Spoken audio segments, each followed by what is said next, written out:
नमाज में वसवसे बहुत आते हैं, कैसे भगाया जाए? देखो, नमाज में वसवसे अगर इस तरह के आ रहे हैं ना, वसवसे दो तरह के होते हैं। बाद लोगों को तहारत यानी नापाकी का वसवसा शुरू हो जाता है कि पता नहीं हवा तो नहीं खारिज हुई है, पेशाब का कतरा तो नहीं निकला। तो उसके बारे में सही हदीस है कि जब तक 100% यकीन ना हो वजू टूटने का, उस वक्त तक यही समझा जाएगा कि वजू बाकी है। अब जो वसवसे का मरीज है उसको ये शुबा होता है पता नहीं मुझे 100% यकीन हो रहा है कि नहीं हो रहा है, तो उसका उलमा ने हल लिखा है कि अगर आप कसम उठा के कह सके ना, कोई उस वक्त पूछे कि भाई आपकी हवा खारिज हुई है या पेशाब का कतरा निकला है, तो आप कसम उठा के बोले अल्लाह की कसम हवा खारिज हुई है, तो ये इसकी अलामत है आपको 100% यकीन है। यानी अगर आप कसम उठा सकते हो तो कहा जाएगा कि वजू टूटा है। लेकिन जो वहमी है ना वो कहेगा पता नहीं मैं कसम उठा सकता हूं कि नहीं उठा सकता। ये भी होता है। अगर कोई इस वक्त मुझसे पूछे तो मैं क्या कसम उठा सकता हूं, तो याद रखो अगर आपको इसमें डाउट हो रहा है इसका मतलब है आप कसम नहीं उठा सकते।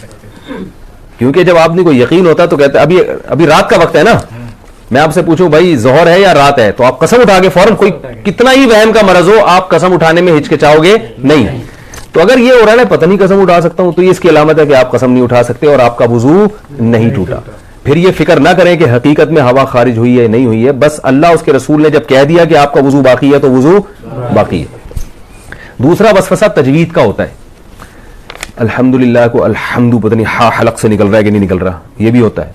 इतनी जोर जोर से पढ़ते हैं कि साथ वाले के लिए नमाज पढ़ना मुश्किल हो जाता है। तो ऐसे वसवसे के मरीज को चाहिए बस जल्दी से पढ़ लिया करे। किसी ने बड़ा अच्छा मलफूज भेजा हजरत डॉक्टर अब्दुल हई रहमतुल्लाह अलैह का, कि उनके पास एक शख्स आया और कहने लगा मेरे तो सजदे ही बेकार हैं, मेरी तो नमाज ही बेकार है, नमाज में दिल ही नहीं लगता और वसवसे आते हैं, पता नहीं कहाँ तवज्जो होती है, ऐसी नमाज का क्या फ़ायदा, ऐसे सजदों का क्या फ़ायदा। उन्होंने कहा ये जो तुम अजीब सी और अजीब से सजदे कर रहे हो जिसमें तुम्हें वसवसे आ रहे हैं, क्या ये सजदा मुझे कर सकते हो ऐसा सजदा? उन्होंने कहा नहीं ये तो नहीं कर सकता। कितनी क्या प्यारी दलील दी। उन्होंने कहा इसका मतलब है कि ये वही सजदा है जो सिर्फ किसके सामने होगा? अल्लाह के सामने। इसका मतलब ये कबूल हो रहा है, तभी ये किसी और के सामने नहीं हो सकता। तो वहम के मरीज को चाहिए भाई, इसी तरह जिन लोगों का नमाज में दिल नहीं लगता, ख्यालात आ रहे हैं, भाई है तो नमाज ना, यही ख्यालात वाली नमाज आप किसी और के सामने खड़े होकर कभी नहीं पढ़ोगे, ये अल्लाह ही के लिए।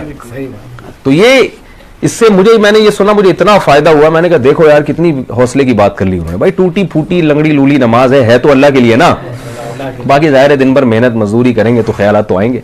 ख्याल तो ऐसी चीज है जितना भगाओ और आएगा। वो लतीफा सुना है कुत्ते वाला? वो एक पीर साहब ने किसी को, जाली पीर थे ना, तो ये तावीज़ गंडों का काम बहुत करते हैं, तो इन्होंने किसी को तावीज़ दिया और 50-60 हज़ार रुपए उस तावीज़ की कीमत ली।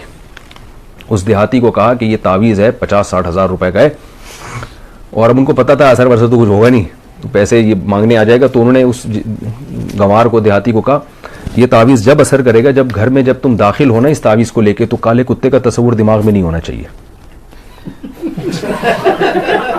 अब आप बताओ कौन घर में दाखिल होता है तो काले कुत्ते का तस्वुर होता है? किसी के भी नहीं होता। उन्होंने बोला जब घर में जाओगे तो काला कुत्ता नहीं होना चाहिए। अब वो कह रहे यार 50 हज़ार रुपए खर्च हो गए और अगर काला कुत्ता दिमाग में आ गया तो सारा तावीज़ जाया।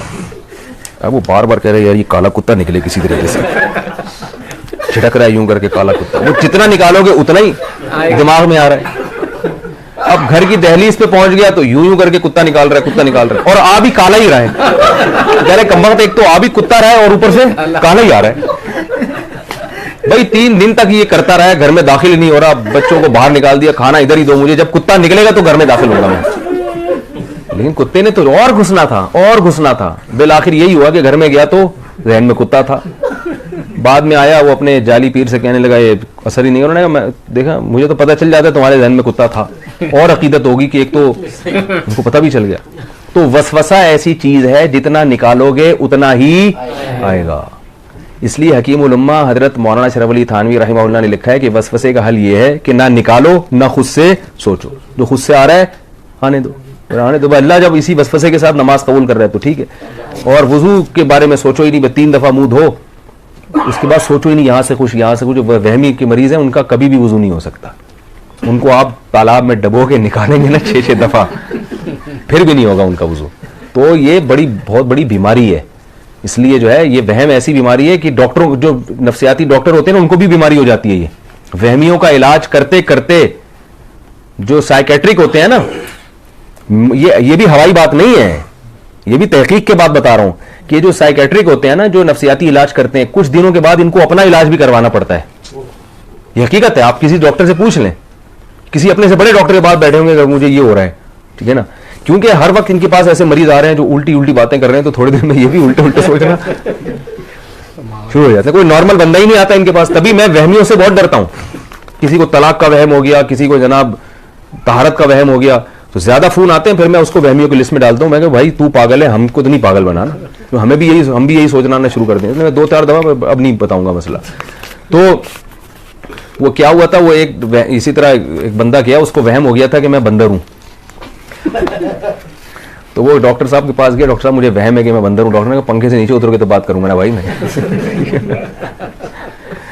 तो वो एक और है ना कि एक डॉक्टर, एक आदमी, उसको 1 के 2 नजर आते थे। डॉक्टर के पास गया कि मुझे 1 के 2 नजर आते हैं, कोई इलाज बताएं। डॉक्टर ने कहा आप तीनों को ये बीमारी है क्या? आप तीनों आदमी को ये बीमारी। तो बाज़ दफा डॉक्टर खुद उसमें मुब्तला होता है। तो वहम का इलाज खुद ही कर सकते हैं भाई। वो क्या है कि वहम को लिफ्ट ना कराएं।